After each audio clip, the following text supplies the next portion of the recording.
ciudadano, más seguridad aérea, menos ruido.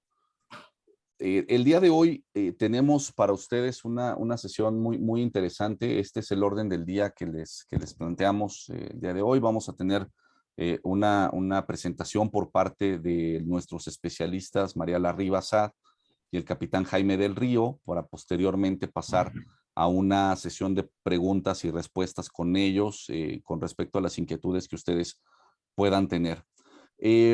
Como contexto para todos ustedes, hay que señalar que hace una semana, ciudadanos representantes de alrededor de 150 colonias del Valle de México, pues manifestaron su preocupación por la seguridad del espacio aéreo con el actual rediseño implementado por el gobierno federal. Y ahí en esta conferencia de prensa, pues los ciudadanos muy preocupados y también muy informados señalaron con imágenes y con datos muy puntuales el aumento del ruido provocado por los aviones en las nuevas rutas. Por ello, le exigieron en ese momento a la autoridad federal dar a conocer la totalidad de los estudios con los que se realizaron ese señalado rediseño y que esos estudios, de presentarlos, pues que garantizaran la seguridad plena de las rutas para los ciudadanos, tanto usuarios como los que estamos pues abajo de estas rutas aéreas.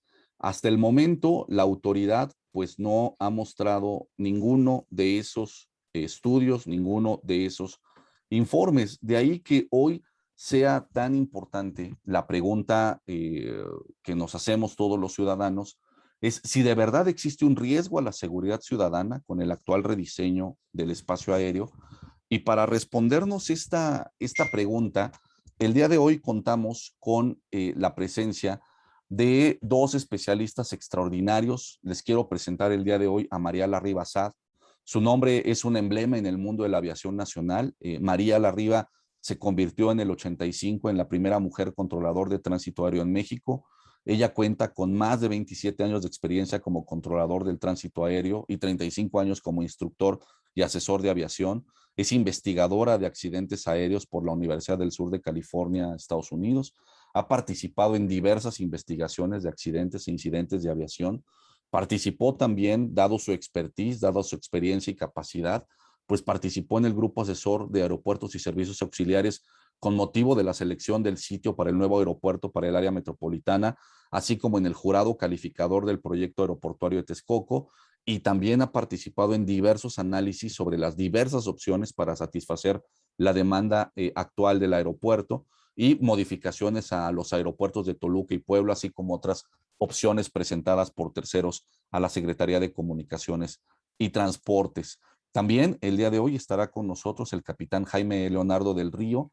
Él tiene estudios en Westchester, Nueva York y la Ciudad de México.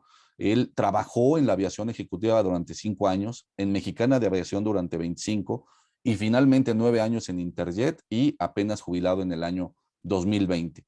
Su experiencia enorme abarca diferentes equipos de vuelo en los que se incluyen diversos tipos de aviones, entre ellos la familia Airbus 320, la A321 y el Boeing 727-200.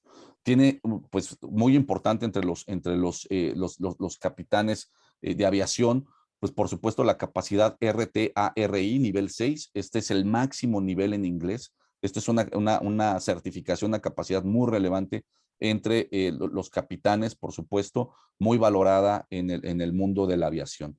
Así es que, pues bueno, sin más, le cedo la palabra a María Larriba, que nos platicará en los próximos minutos sobre pues estas consideraciones de seguridad del actual rediseño del espacio aéreo. Y pues bueno, adelante María, por favor, tienes la voz en este momento.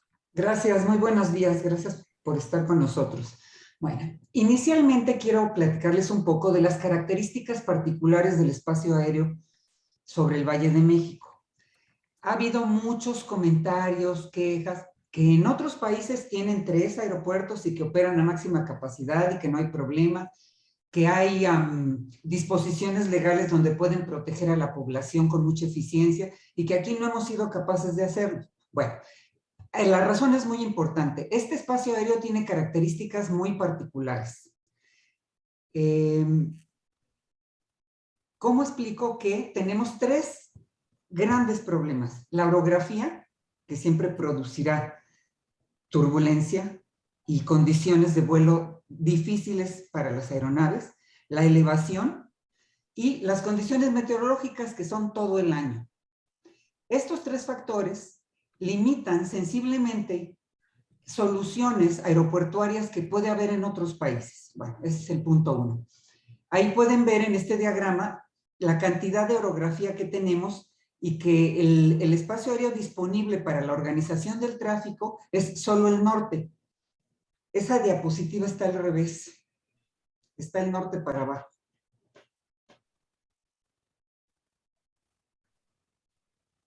Exactamente. Ahí podemos ver muy claro todas las obstrucciones que tenemos alrededor del aeropuerto de la Ciudad de México y del Valle. Pueden ver el volcán activo que tenemos al sureste, vemos el Nevado al oeste, y toda esa franja de montañas que tenemos alrededor del mismo, lo que dificulta nuestro trabajo. La siguiente diapositiva, por favor.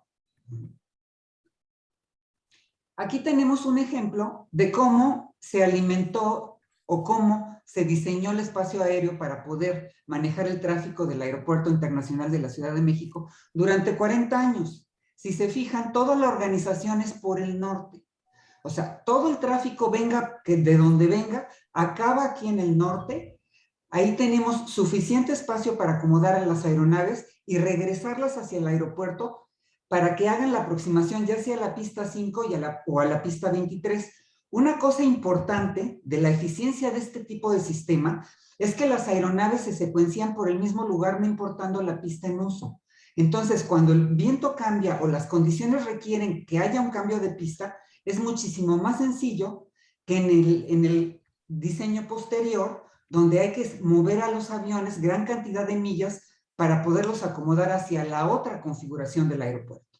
Entonces, esto es serio, esto es probado. Si se fijan, estos lugares por donde pasan las aeronaves tienen unos fijos donde absorben la demora, que están publicados en unas cartas y que el piloto tiene acceso a toda la información que requiere cuando va a ser demorado, cosa que no sucede con el nuevo diseño. Siguiente, por favor. Ok. Nos quedamos ahorita sin imágenes un ratito y estas las vamos a dejar para el último y les platico un poco de cómo se hacen estos rediseños. Miren, la Organización Internacional de Aviación Civil regula todo lo que se hace en la aviación en todo el mundo. Eso pues es una ventaja porque cuando un país quiere construir un aeropuerto, rediseñar un espacio aéreo, reorganizar la cuestión aérea, tiene una serie de documentos de referencia que son los anexos de la OASI. En el caso de este rediseño, hay 3 documentos muy importantes que el gobierno de México debió de haber consultado y debió de haber seguido para el rediseño, que son los documentos 9613, el 9882 y el 8168. Ahora, ¿qué dicen estos documentos? Pues tienen 17 puntos que hay que cumplir para poder hacer el rediseño, así como 4 fases de implementación del mismo. Además, las reglas, que son muy claras, para diseñar nuevas rutas y procedimientos de vuelo. Y aquí quiero mencionarles una cosa. El argumento más fuerte de las instituciones gubernamentales para modificar el espacio aéreo fue el PBN, que en realidad lo que es un diseño de navegación satelital que obviamente es mucho más preciso que los que se usaban anteriormente, pero en este caso, donde estamos hablando de compatibilidad de aeropuertos y de compatibilidad de procedimientos, no aplica. El PBN no va a resolver el problema que tenemos en el Valle de México en la interacción de varios aeropuertos en el mismo lugar. Ahora, teniendo en cuenta estos antecedentes, se impone a los usuarios el rediseño de espacio aéreo en marzo y con un agravante. No se consultó a ninguna de las organizaciones de aviación que deben de ser incluidas en el rediseño, en el estudio y en las conclusiones. ¿Quiénes son estas instituciones? Pues el Colegio de Pilotos Aviadores, el Colegio de Controladores, el Colegio de Ingenieros en Aeronáutica y muchas otras organizaciones que debieran de ser incluidas, así como la parte del estudio ambiental que tampoco se hizo. Entonces, Servicios a la Navegación en el Espacio Aéreo Mexicano hizo este rediseño con su propio personal y hay fallas importantes a los lineamientos internacionales. Ahora, vamos a ver, ¿qué es lo que la SCT argumentó como los beneficios de este rediseño? Aquí se los voy a enumerar. Reducción de tiempos de vuelo, ahorro de combustible, descensos continuos, reducción de demoras, reducción de cargas de trabajo de pilotos y controladores, mayor capacidad del sistema de aeropuertos, eliminación del vectoreo, que esto consiste en que el controlador, en lugar de dejar que el piloto navegue solo, le asignamos rumbos, altitudes y velocidades a efecto de resolver el problema de separación y de libramiento de obstáculos. Y ellos están hablando de que van a lograr la interacción de Toluca, Santa Lucía, México, Cuernavaca y Puebla a máxima capacidad, lo que es totalmente falso. Además, este diseño, sin Santa Lucía, ya se había utilizado hace 20 años y está demostrado que su uso es limitado y su eficiencia también es limitada. Bueno, ahora, a 6 meses de la implementación forzosa del rediseño, ¿cuáles son las conclusiones a las que hemos llegado estudiando todo lo que ha ocurrido en el espacio aéreo?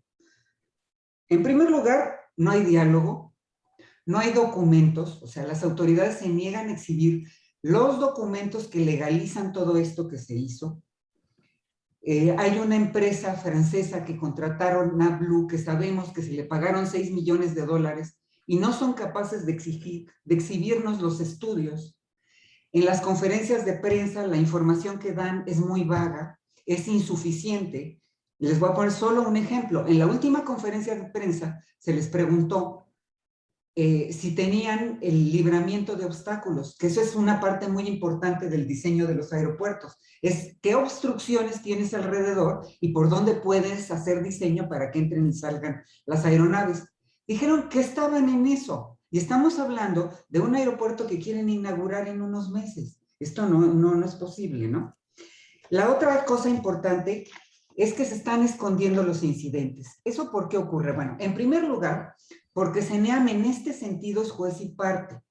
CENEAM graba los radares, graba las comunicaciones piloto-controlador y las tienen custodiadas en las instalaciones de CENEAM. Entonces, cuando un usuario, que es una aerolínea, un piloto o una aerolínea extranjera, se queja de un problema de separación o un problema de falta de seguridad, le niegan la información o simplemente le reciben la queja, pero nunca progresa y nunca se hace la investigación y nunca se dictamina. Entonces, eso es muy delicado porque no nos permite medir adecuadamente cuáles son los márgenes de seguridad. En este sentido, la Secretaría acaba de crear un organismo para el análisis de incidentes y accidentes. El problema es que no tiene ni personal calificado ni presupuesto. Entonces, a efecto de ilustrar esto, trajimos algunas imágenes para que ustedes vean cuáles son las consecuencias del rediseño. Voy a resumir en 3 puntos los errores del rediseño. En primer lugar, es inseguro. ¿Por qué? Porque estamos aproximando en exceso a las aeronaves a la orografía, lo que es innecesario, muy incómodo para volar y no hay espacio para cualquier tipo de desviación. En segundo lugar, es inflexible para el controlador de tráfico aéreo, porque quienes diseñaron este sistema quieren obligar a los controladores a que todo el tiempo respeten las llegadas como están publicadas. Y si hay un problema de separación, el controlador no tiene la facultad de pedirle a la aeronave que se mueva de la llegada para proveer una mayor separación. Entonces, esto que ellos pretenden hacer, se puede hacer en un aeropuerto donde la capacidad en tierra es enorme, donde tienes 3 pistas simultáneas, donde si un avión no cabe en una, lo mandas a la otra, y aquí, este es un aeropuerto que tiene 100 años, que se ha improvisado toda la modernidad y que solamente tiene una pista. Entonces, el controlador está limitado en recursos, y eso está provocando que hay muchas idas al aire, muchas desviaciones y muchos conflictos que no se podían haber previsto. Y en tercer lugar, es ineficiente, ya que a pesar de que el aeropuerto está operando máximo al 70% de su capacidad, hay demoras, hay patrones de espera y hay una serie de maniobras para demorar a los tráficos en los aeropuertos de origen.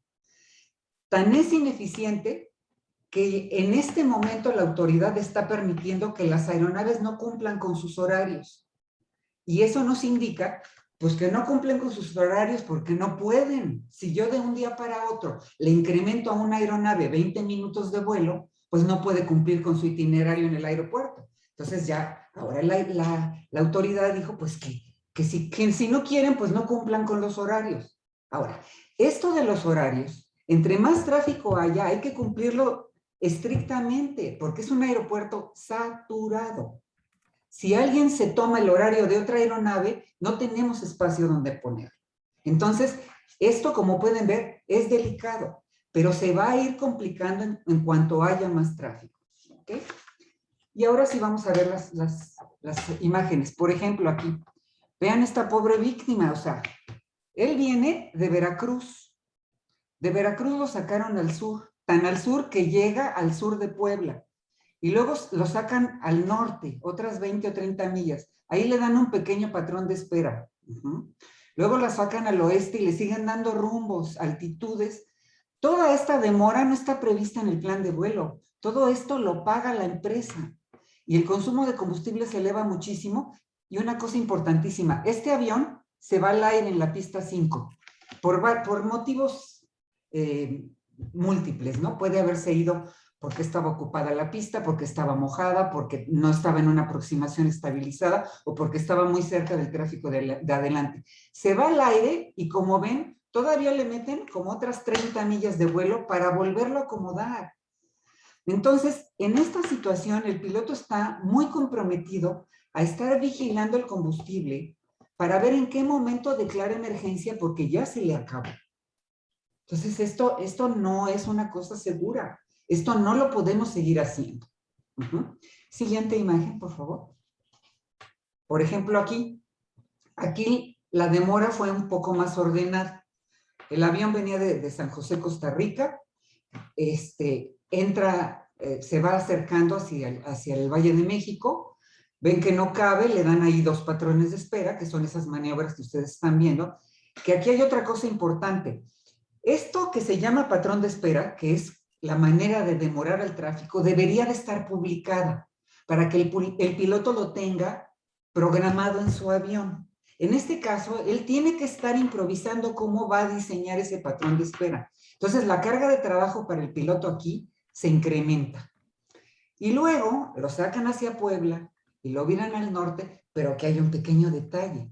El área del volcán es un área prohibida. No se puede volar alrededor del Popo a ninguna altitud en 20 millas. Y a la hora que a los controladores se les complica la situación o que los pilotos se tienen que desviar por mejores condiciones, se meten a áreas como esta, que son áreas prohibidas de vuelo. Siguiente, por favor. Esto es delicadísimo. Este es un acercamiento casi colisión. Gracias a un sistema que tienen instalado las aeronaves, que es el último recurso para que ocurra un accidente, el sistema le dice al avión si tiene que virar, si tiene que ascender, si tiene que descender o qué tiene que hacer para evadir al otro avión. Nada más que esto es el último recurso. Aquí lo que es muy grave es que los controladores nunca vieron ese acercamiento. Nadie lo vio. Eso es muy delicado. Y eso está pasando mucho en este diseño que hicieron. Hay lugares donde las aeronaves coinciden y no estaba previsto cómo resolver esto. Entonces, pues esto no debe de seguir ocurriendo. Ahora, se les mandan los reportes de estos incidentes y ellos dicen, no, hombre, pasó con 2,000 pies. Sí, pasó con 2,000 pies porque el equipo le dijo al piloto que ascendiera lo más pronto posible para evadir al otro. No porque y eso no debe de estar ocurriendo. Es muy grave. Siguiente, por favor. Aquí es como se está poniendo el espacio aéreo en las horas pico. Como pueden ver, se ve totalmente desorganizado. Esas líneas son las trayectorias adicionales que las aeronaves están volando. Y aquí yo quiero saber qué pasaría si cualquier aeronave de esas tiene una falla de comunicación. ¿Qué va a hacer el piloto si el controlador no le contesta? ¿Cómo va a aplicar la ley? pues todo está confuso, porque como lo sacaron de la ruta, como no le dijeron cuánto tiempo iba a mantener ese rumbo, como no le dan un estimado de demora, el piloto se queda allí sin una respuesta a las cuestiones de seguridad que él tiene que resolver para aterrizar. Entonces, ¿qué sucede? Pues que esto demuestra que el sistema no es eficiente. Además, díganme dónde cabe ahí otra secuencia igual a Santa Lucía. O sea, es evidente que no hay manera de una compatibilidad simultánea con el aeropuerto de Santa Lucía.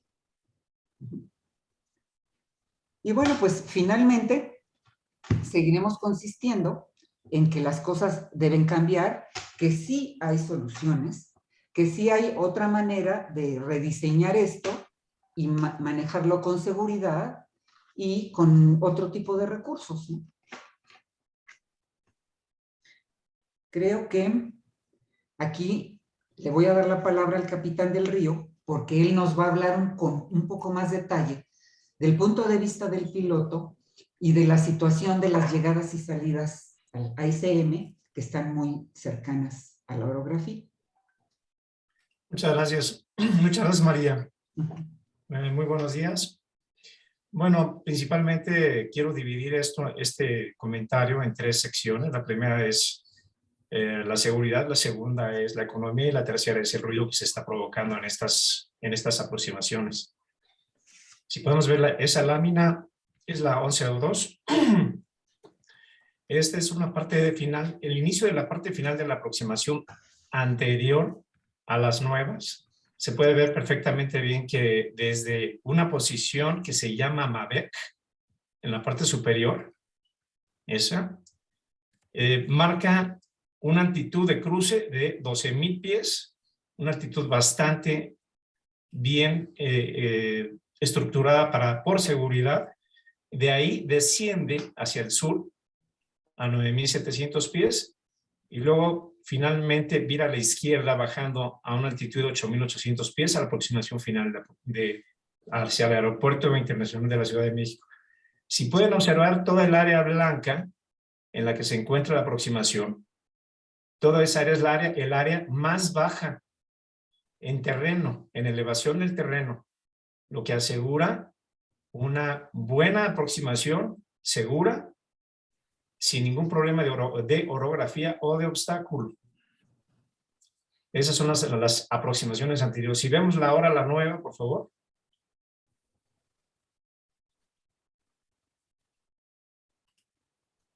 El color oscuro es precisamente, ahí vemos la nueva aproximación.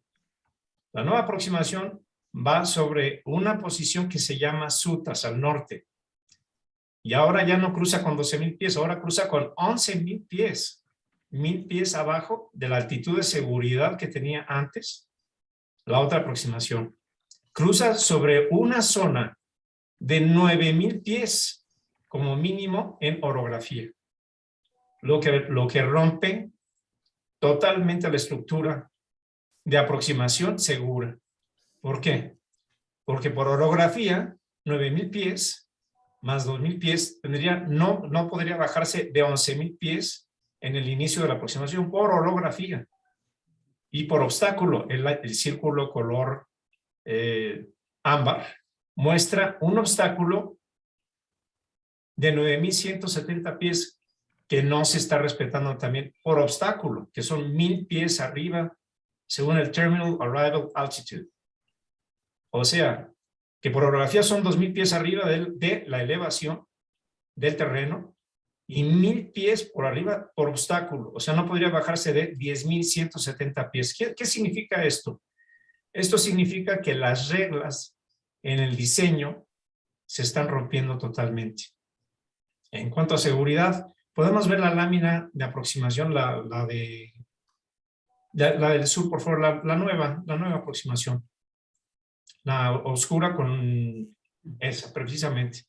Ahí vemos una aproximación que tiene el inicio desde el oeste, volando hacia el este, luego hacia el sur, luego al norte, luego al oeste. En fin, ¿qué ocurre aquí? Aquí ocurren dos cosas. Uno, está volando totalmente fuera del área de seguridad, como lo decía la señora Larriba. Está volando totalmente fuera de margen de seguridad por los volcanes. Está riesgosamente cerca del volcán del Popocatépetl. Ese es uno. Y ahora paso a la economía, rápidamente. Antes las aeronaves volaban del sur directo a la Ciudad de México y después hacían un vector o un círculo, un rumbo que nos daban los controladores. Por la izquierda volábamos hacia San Mateo e inmediatamente nos íbamos a la primera lámina nueva de aproximación y hacíamos el final del procedimiento. ¿Cuánto tardaba esto? No más de entre 15 y 18 minutos, dependiendo también de la habilidad del controlador para acortar las aproximaciones. ¿Qué significaba esto? Una aproximación máxima de 15 minutos a 18 minutos. La economía es muy importante en cada aerolínea. Una aerolínea no puede darse el lujo de volar más de lo necesario. ¿Por qué? Por tiempo de jornadas, por tiempo de uso de motores, por tiempo de uso de planeador y por tiempo de lo que decía la señora María Larriba, de los slots y de los tiempos de llegada y del orden que tienen que tener cada aeronave de llegar exactamente al itinerario. Dentro del área, paso al área de ruido. No se hicieron estudios de ruido. No se hicieron ningún tipo de análisis dentro de las aproximaciones. Si pasamos a la lámina de aproximación nueva, por favor. Ajá. Ahí vemos que no se hizo ningún estudio de ruido si tomamos en cuenta que la elevación del área de donde están las colonias es muchísimo más elevada con respecto a la elevación que tenía antes en las aproximaciones originales. ¿Qué significa esto? Un avión pasa entre 550 y 600 metros, dependiendo de la orografía ahora. Y si pasa sobre áreas orográficas conflictivas, como son irregulares, me refiero a que hay calentamiento del suelo en las áreas de cemento, en las áreas de jardines, son ascendentes, descendentes. Esto ocasiona turbulencia, incomodidad al pasajero constante, pero sobre todo ruido. El ruido se propaga de una manera impresionante por las cañadas y por las áreas de las colonias. Básicamente eso es lo que más está afectando. Y no puedo ya ahondar más porque la señora Larriba fue específica, fue muy clara en cuanto a los procedimientos. No tengo más que decir, a menos de que ustedes gusten que les aclare algo más. Muchas gracias, capitán. Sí, creo que vale la pena que nos expliques esta última lámina, sobre todo claro. con respecto al rediseño anterior. Con mucho gusto. Bueno, pues como habíamos comentado anteriormente, esto es irrealista, es una obra que estoy seguro que Dalí estaría orgulloso de tenerla dentro de su haber. Esta es una área de control de radar totalmente a modo. A modo porque no tiene pies ni cabeza, realmente. Un piloto no puede adaptarse a las altitudes tan cortas que tiene entre uno y otro lugar. Si pasamos a la lámina anterior. Este es un diseño perfectamente bien estructurado en las aproximaciones, con las latitudes y las distancias correctas para poder descender en un momento dado, ya sea con vectores radar o en condiciones visuales. Y no tiene absolutamente nada que ver con el otro. El otro es un Dalí. Es imposible adaptarse a ese en condiciones de vuelo. Muchas gracias, capitán. Te cedo la palabra a Keo Renato Consuegra, por favor, para las preguntas y respuestas. Muchísimas gracias. Los compañeros que deseen hacer una pregunta. Aquí estamos. Ya tenemos la primera. Antonio Aranda, de Grupo ASIR. Antonio, muy buenos días. Adelante, por favor. Renato, muy buenos días para ti y para todos los que están en esta conferencia. ¿Sí me escuchas bien? ¿Sí me escuchan bien? Gracias, sí, adelante. Bueno, tengo dos preguntas. Principalmente, si no hay manera, bueno, mencionaba la especialista María Larriba, que no hay manera de que sean compatibles estas situaciones que nos están comentando del aeropuerto de Santa Lucía con el de la Ciudad de México. Entonces, si no es compatible, en los hechos, ¿qué se va a hacer? No, ¿qué se puede hacer? ¿Qué opinan que va a hacer este gobierno para que las cosas sean forzadas o entren con calzador? ¿Cómo sería posible que esto sí funcione? ¿Tendrían que limitar las operaciones en el aeropuerto de la Ciudad de México forzosamente y llevarlas a Santa Lucía? ¿Qué tendría que suceder? Por ahí había hace semanas una nota de que se obligaría a las aerolíneas a cambiarse a Santa Lucía, después se desmintió que fuera obligado, en fin. Pero en los hechos, ¿qué se tendría que hacer? Y otra pregunta, déjame ver, la tenía por aquí. Bueno, si me puedes contestar esa, por favor. Bueno, me pueden contestar esa, por favor, mientras encuentro la otra que ya tenía programada. Gracias. Sí, adelante. Con mucho gusto. Mira, el Mitre es una empresa americana que durante 50 años ha hecho todos los estudios de espacio aéreo para el gobierno de México. Y ellos varias veces han evaluado este asunto de Santa Lucía y también cuando empieza este sexenio le hacen un estudio a Morena que concluye que no es posible la interacción a máxima capacidad de ambos aeropuertos. Ahora, lo que se advierte es, bueno, lo puedes hacer, pero bueno, número uno, no puedes operar los dos a máxima capacidad. Y número dos, ¿en qué va a acabar esto? En una operación condicionada. Eso podría ser de esta manera. Se me ocurre que cierras Santa Lucía y metes todo el tráfico que tienes a México. Y después demoras a los de México o cierras ese aeropuerto y entonces manejas el de Santa Lucía. No se puede operar simultáneamente. Nada más les voy a poner un ejemplo.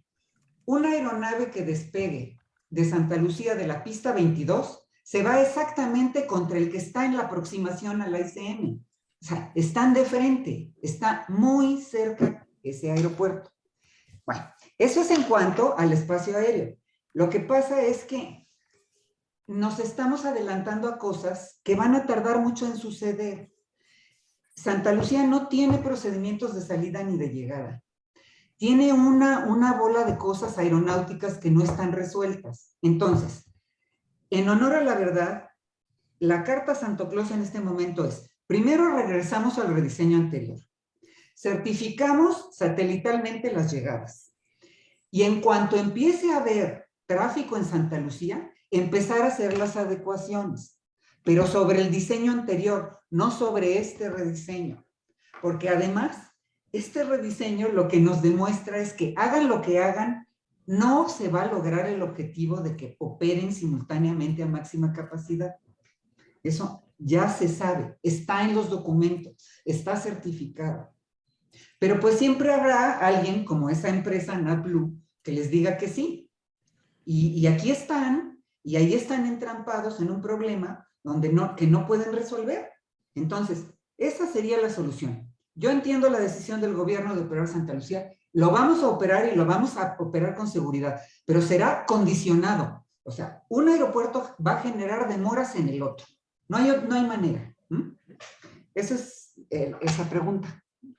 Bien, la segunda que le iba a hacer, mencionó los incidentes, que ha habido varios, que son reales, que se utiliza una narrativa como para ocultarlos, también la información.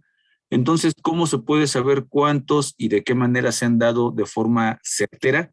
Si la misma autoridad está ocultando esta información, o ustedes podrían de cierta manera darse cuenta de que están sucediendo estas situaciones. Claro. Bueno, mira, desgraciadamente el camino legal está bloqueado, ¿no?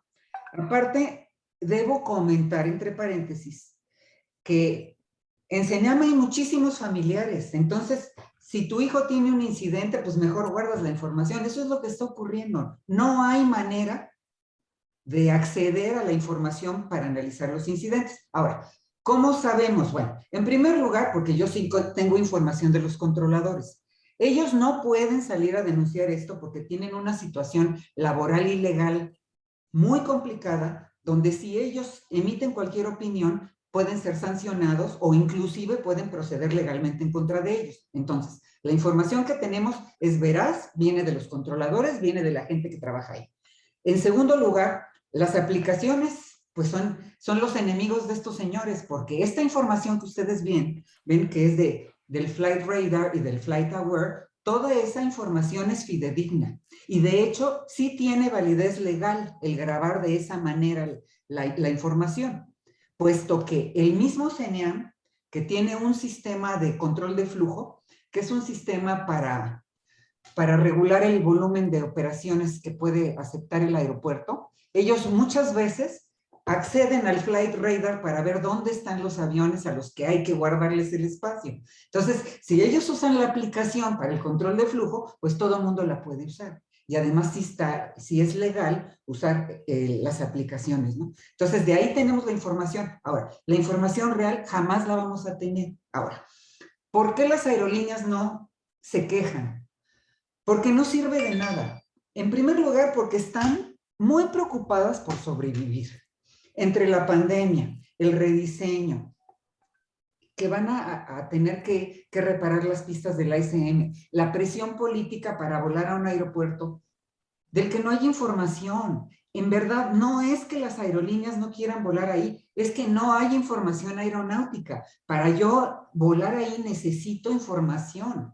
Necesito procedimientos, necesito accesos, necesito estudios de mercado y estamos muy prematuros en eso. Yo entiendo que los militares están haciendo su mejor esfuerzo en hacer la parte terrestre del aeropuerto. Desconozco si aeronáuticamente eso está certificado o no, pero yo de lo que hablo es del espacio aéreo. Si no hay salidas, llegadas, accesos, mercado, no puedo opinar. Entonces no hay información de los incidentes. Nadie los reporta porque además te los reciben y jamás hay una respuesta. O dependiendo quiénes sean los involucrados, se verá cuál es la solución a ese incidente. Cuando la verdad lo que el anexo de la OASI dice respecto a este tema es que tú debes de analizar y tratar de que no sean punitivas las cosas, sino de generar recomendaciones para que no se repitan los incidentes. Y en eso, como país, estamos fallando totalmente. No en vano, no estamos certificados. Muchas gracias. Gracias, María. Gracias, José Antonio. Le damos la palabra a Aldo Munguía de El Financiero Bloomberg. Adelante, Aldo. Buenos días. Gracias a todos, un placer, muchas gracias por la oportunidad. Y la pregunta es para ambos expertos. ¿Cuál sería entonces con este escenario, con esta falta de estudios y demás complicaciones técnicas en temas aeronáuticos, cuál sería el pronóstico que hacen para este sistema metropolitano de aeropuertos que ha planteado el gobierno como una opción para, digamos, sustituir al proyecto en Texcoco? ¿Es digamos, un anuncio de un fracaso o cuál sería la evaluación que ustedes hacen con esta información que se tiene? Muchas gracias.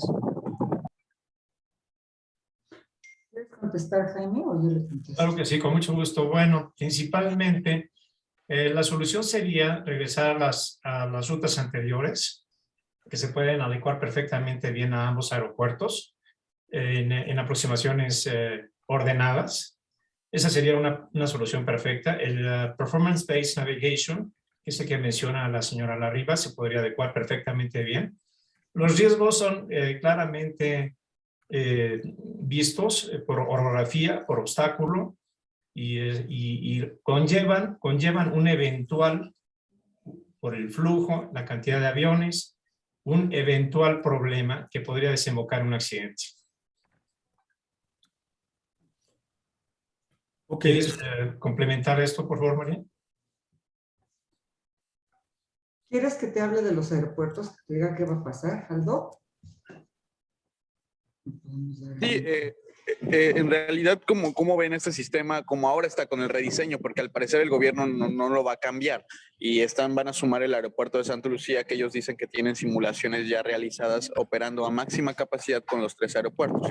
La pregunta sería, ¿cómo ven este plan en ese sentido y si funcionaría, dado que este mismo que está ahora instalado tiene esas deficiencias que ustedes acaban de explicar? Muchas gracias.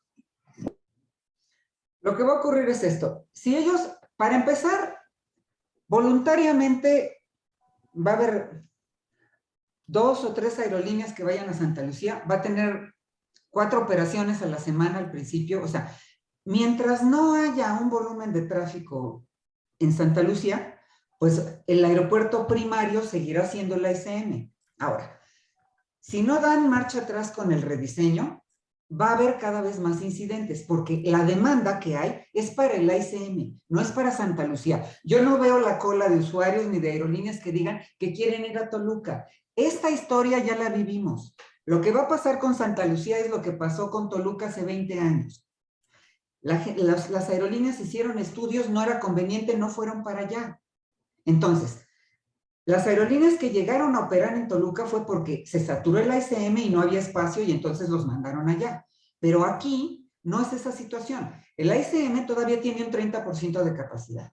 Entonces, ¿qué va a pasar? Bueno, si no hay marcha atrás en el rediseño, va a seguir habiendo incidentes de seguridad. El día que sea una aerolínea extranjera la del incidente, entonces sí vamos a hacer caso y sí vamos a investigar.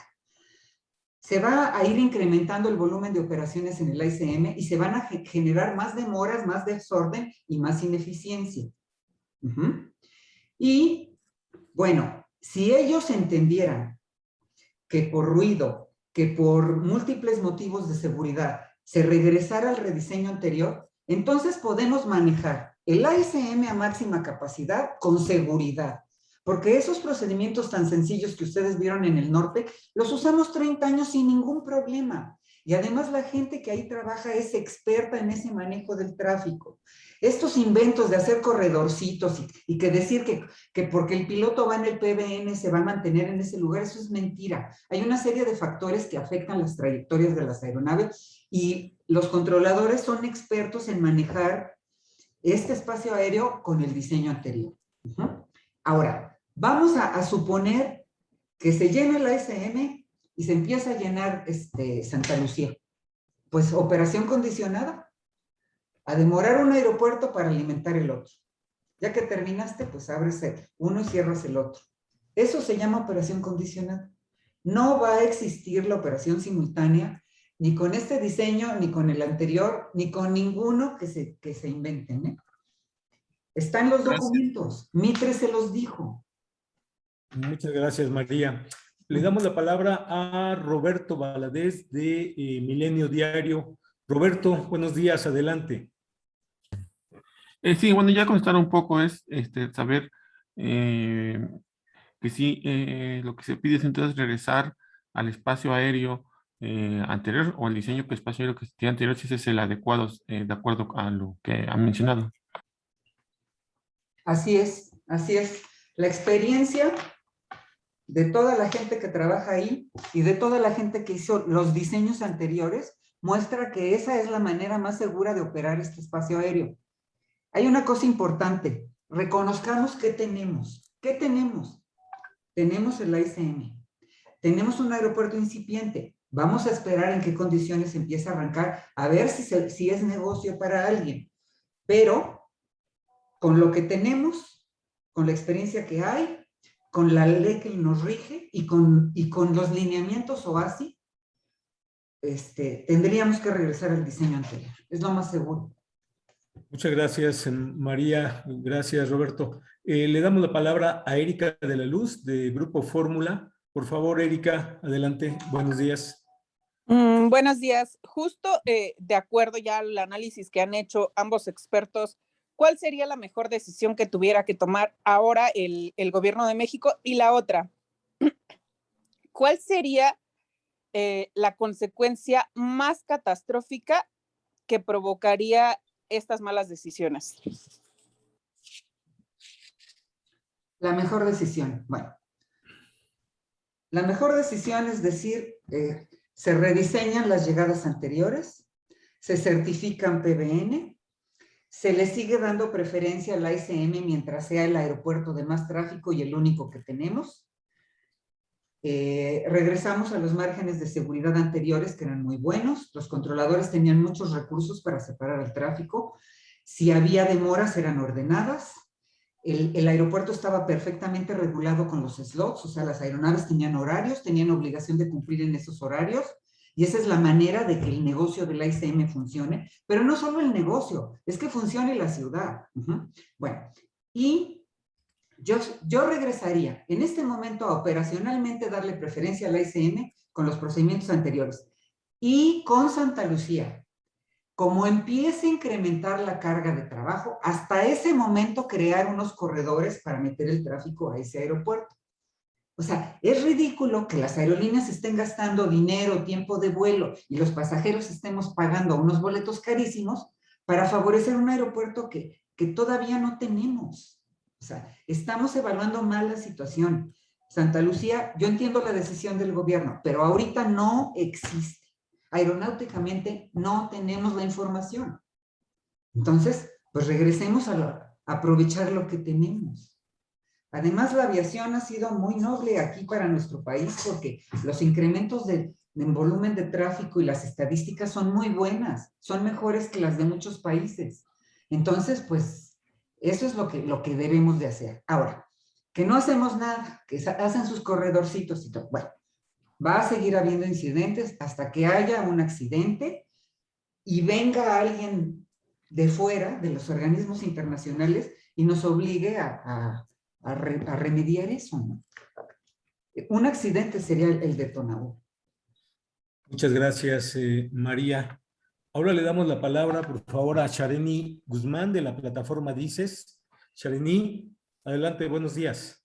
Hola, ¿qué tal? Buenos días. Sí, es en relación a los estudios. Han comentado que bueno, que no existen o que no se han mostrado.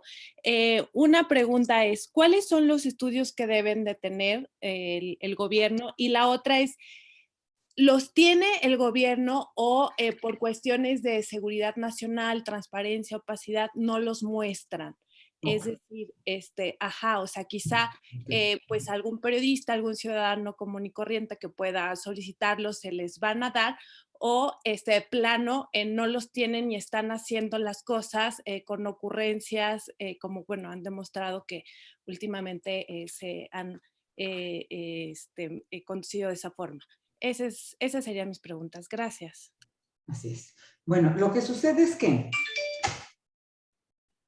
la subsecretaría y la Agencia Federal de Aviación Civil confió en CENEAM para hacer este rediseño. Y CENEAM acató algunas normas, pero hay muchas que no respetaron. Y una que no se hizo es el estudio ambiental. Ahora, demostrar que se hizo mal es muy fácil porque te vas a la norma y ves las 17 puntos y ves 4 reglas que hay para implementar y es fácil saber que no se hizo. Ahora, ¿qué estudios tenían que tener? Bueno, los mínimos es que los procedimientos de vuelo fueran certificados por el avión certificador de la Agencia Federal de Aviación Civil. Y ese avión estuvo fuera de servicio durante mucho tiempo. Entonces, la información de los obstáculos, la información de si los procedimientos estos están en legalidad o no, no la tenemos porque no hubo la certificación de los vuelos de la FAC. Eso es en el caso del vuelo. En el caso de los controladores de tráfico aéreo, existe un convenio entre la Secretaría de Comunicaciones, los sindicatos en los que están los controladores y el CENEAM, donde hablan de cuál es el mecanismo para capacitar a la gente. No lo utilizaron. ¿Por qué? El simulador la mayor parte del tiempo fuera de servicio, y entonces un sistema de este tipo, les explico un poco, tendrías que enseñarle al controlador cómo operarlo en un simulador con aviones simulados en la pista 5 y luego la pista 23 y luego le mezclas el tráfico y luego tiene que aprender a manejarlo con una emergencia, con mal tiempo, con saturación. Todos esos factores que afectan la eficiencia de un sistema deben ser practicados en un simulador. No lo hicieron. Algunas personas que volvieron de la pandemia, controladores, les dieron un curso de 2 días y bajo amenaza de te sientas y trabajas con eso, que es lo que hay, o yo te bajo el sueldo y te mando a otra plaza. Entonces, la verdad es que la manera de cómo se debía de haber hecho está perfectamente establecida, no lo hicieron así y ahora pues están en un aprieto, porque ¿cómo van a demostrar que sí lo hicieron? No tienen manera. A ver, esta empresa NatBlue, los franceses, oiga, y el libramiento de obstáculos de Santa Lucía, estamos en eso. ¿Cómo estamos en eso? Están 5 años atrás en el diseño del aeropuerto. Entonces, es verdaderamente preocupante. Sí siento que, como son cosas muy técnicas, sintieron que lo podían hacer sin dar explicaciones, pero a 6 meses de la implementación de esto y todo lo que vemos que está ocurriendo, pues es evidente los errores que se cometieron. La verdad hay que enderezar el camino, eso es lo que hay que hacer. No veo yo otra opción. Claro, y del punto de vista del piloto, les puedo comentar que es imposible que todas las aeronaves, dependiendo del tipo de cada una, puedan cumplir con las aproximaciones. Es necesario muchas veces que las aeronaves empiecen a hacer procedimientos que están completamente fuera de un programa para poder cumplir con las velocidades y con las altitudes programadas dentro de esas aproximaciones, lo que hace evidente que fueron tan mal diseñadas que no consideraron absolutamente nada. Una estructura de llegadas bien hecha requiere mucho tiempo, mucho estudio y muchas pruebas, como dice la señora Larriba. Efectivamente, requiere de simulaciones, requiere de certificaciones, requiere de mesas de trabajo con la sociedad, con las áreas de las colonias. En fin, es un todo que no se hizo, que no se siguió. Un procedimiento totalmente inequívoco. Muchas gracias, capitán. Muchas gracias, María. Le damos la palabra para su pregunta a Iván Sosa. Iván, del diario Reforma. Adelante, buenos días. Gracias, Renato. Buenos días. Quisiera preguntarles cuántas operaciones se están haciendo en el aeropuerto de la ciudad cada día. Vaya, los vecinos, ¿cuántos vuelos están padeciendo el ruido de manera cotidiana, por favor? Bueno, ¿cuántas operaciones? Mira, el día más alto de este año fue a fines de agosto, 900 operaciones. En el aeropuerto a su máxima capacidad manejaba 1,400. Entonces estamos en 900 operaciones en agosto, pero ahorita en septiembre, que es temporada baja, bajó sensiblemente. No sé si lo noten, pero por lo menos hay 100 operaciones diarias menos, porque ahorita es temporada baja. O sea, las aerolíneas operan con temporalidad y ahorita septiembre, octubre y la mitad de noviembre es temporada baja.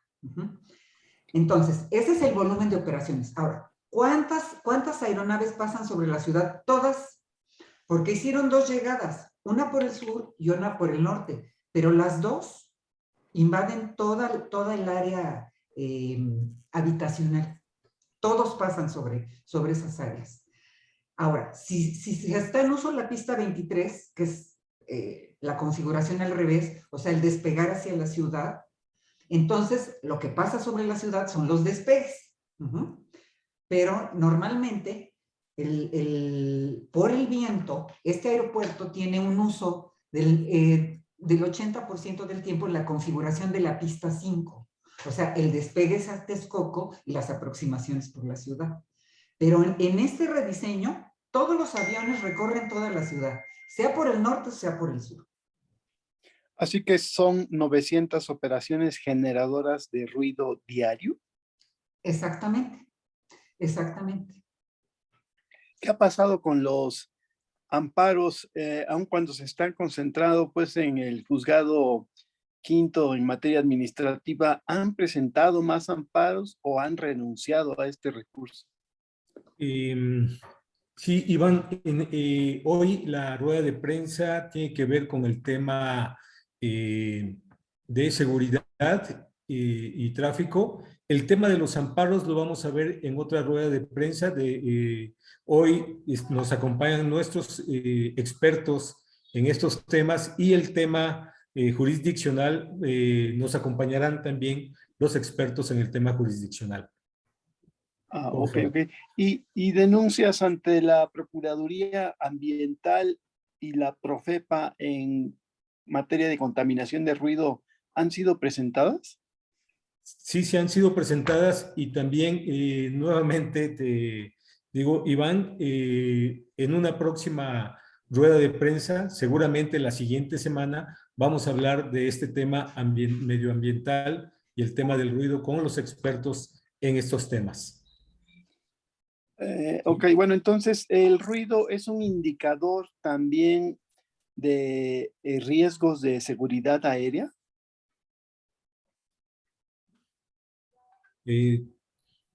Van de la mano. Efectivamente, van de la mano porque los aeronaves van a una altitud más baja con referencia a la orografía. Entonces, obviamente, sí hay riesgo, claro que sí. Muchas gracias. Muy bien, le damos la palabra a Juan Enríquez Pelcastre. Amigo Juan, ¿nos puedes hacer tu pregunta, por favor? Buenos días. Muy buenos días, solamente preguntar si hay riesgo de una catástrofe, pero parece que ya lo comentaron. Sí. En mi opinión, claro que hay un riesgo latente. Lo que pasa es que ahorita, con este volumen de operaciones, pues es menor el riesgo. Conforme vaya incrementando la demanda y la estadística, habrá más riesgos. Si no perfeccionamos estos y si no se corrigen los errores de diseño. Y si ponemos del punto de vista del piloto, podemos observar varios puntos. La gente no se da cuenta realmente de la fatiga de la tripulación. Una tripulación no es de que aparezca como si fuera una película de Star Trek en ese momento, en esa área. Son tripulaciones que vienen de Chicago, de Europa, de Sudamérica, y que llevan jornadas tremendas. Estamos hablando de jornadas de 14 horas, 15 horas, y llegan agotados al área de la Ciudad de México. Y luego los ponen a mantener. Y luego pierden tiempo porque no los pueden ordenar y empiezan los problemas de combustible, lo que obliga a muchas aeronaves a tener que mantener sus tiempos perfectamente bien para no irse a los aeropuertos alternos. Entonces, imagínense ustedes, falta de seguridad en cuanto a orografía, orden, tráfico, y todavía le adicionamos fatiga de tripulantes, pues eso incrementa todavía más el riesgo. Muy bien, muchas gracias, capitán. Nuestro compañero José Luis Rocha de Mi Bonito León, de León, Guanajuato, nos pregunta que cuántos estudios e instituciones se han involucrado en esos estudios y que si existe un reporte o informe que los integre. No, CENEAM hizo el rediseño y no exhiben ningún documento, ni lo quieren exhibir. No hay documentos. No hay documentos. Ellos hicieron el rediseño, tomaron la decisión de publicarlo, que por cierto ahí debo comentarles que la FAC no certificó el rediseño, ¿eh? Entonces, ¿quién sabe qué está pasando ahí? CENEAM tomó el control de esto, hizo el rediseño, lo publicó, lo implementó, y no exhiben ningún documento de los estudios que hicieron ni de absolutamente nada. Muy bien. Una última pregunta sobre en qué incide la pérdida de la calificación en estas rutas. Ah, no, ese es otro tema. Mira, o sea, tú estás hablando de la degradación de la FAA, ¿a eso te refieres? Sí. Bueno, eso es otro tema. ¿Qué está pasando? Mira, los americanos nos hacen inspecciones periódicas, pero no son de toda la parte aeronáutica, sino solamente de los aspectos que afectan la seguridad de las aerolíneas americanas. En este caso nos degradaron porque la Agencia Federal de Aviación Civil no está haciendo las certificaciones periódicas ni de los aviones, ni de los pilotos, ni de los mecánicos, ni de los controladores. O sea, hay una serie de reglas que hay que cumplir en la aviación para permanecer vigentes, tanto el avión como el personal. Eso la FAC, por falta de presupuesto, lo dejó de hacer hace años.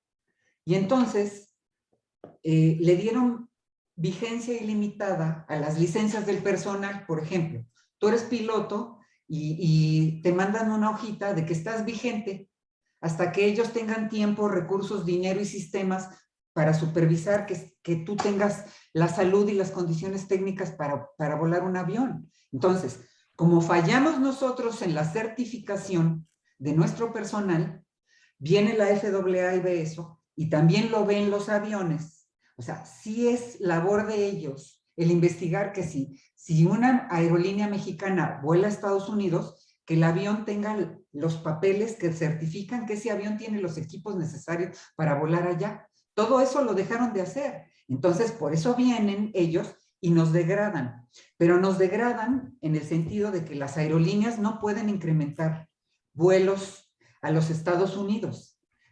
Pero el resto del mundo sí podemos volar. Sin embargo, bueno, se supone que la Agencia Federal de Aviación está viendo la manera de resarcir o de corregir todos esos errores que son de supervisión. Realmente esta degradación es para la autoridad, no es para la aerolínea, ni para los que vuelan, ni para los que controlan, es para la autoridad. No hizo su papel de estar checando que todo el mundo esté vigente. ¿Me explico?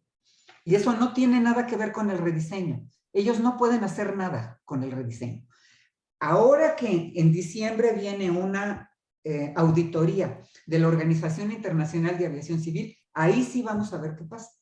La OASI sí tiene que supervisar a México en todos los anexos, y ahí va a salir todo esto del rediseño. Muy bien, María. Una última pregunta de Lilian Cruz Pascual de el diario Reforma también. Adelante, Lilian, por favor. Buenos días. Hola, buenos días.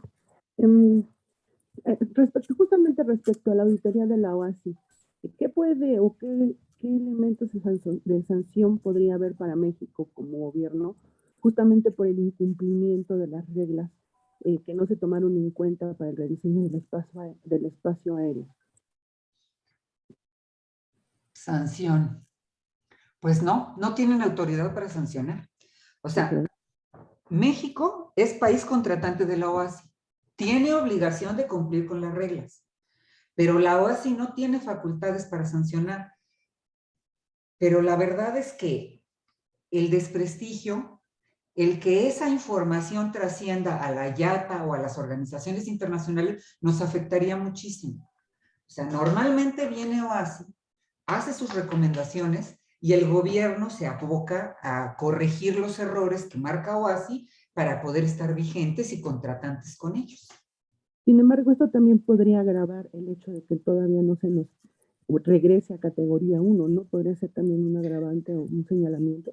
Lo que ahí ocurre es que para nosotros certificarnos de nuevo, necesitamos contratar personal, necesitamos capacitarlo y necesitamos presupuesto. Y eso es lo que no hay en este gobierno. O sea, ¿cómo una agencia federal de aviación civil no tiene presupuesto? Ni para el avión verificador, ni para capacitar a la gente, ni para pagarle a los inspectores.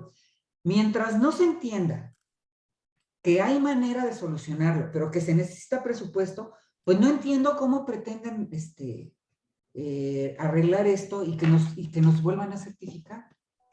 Sin dinero no hay manera. Y la otra cuestión es, yo respeto la decisión de que hayan puesto un director de la agencia militar, sí, pero él necesita a los civiles para resolver este problema. Y lo primero que hicieron llegando es despedir a la gente experta. Los necesitan de regreso. Me da mucha pena decir esto, pero en la misma Agencia Federal de Aviación hay gente que puede resolver los problemas, pues se necesitan recursos.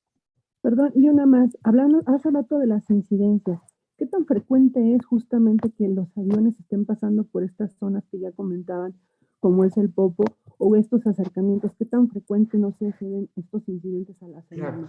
No lo podemos evaluar, Lilian, porque eso ocurre cuando se les desorganiza la situación o hay algún factor de demora, como por ejemplo, vamos a suponer que ellos están metiendo el tráfico regularmente y de repente les dice el actor, cerrada la pista porque se quedó un avión en la pista.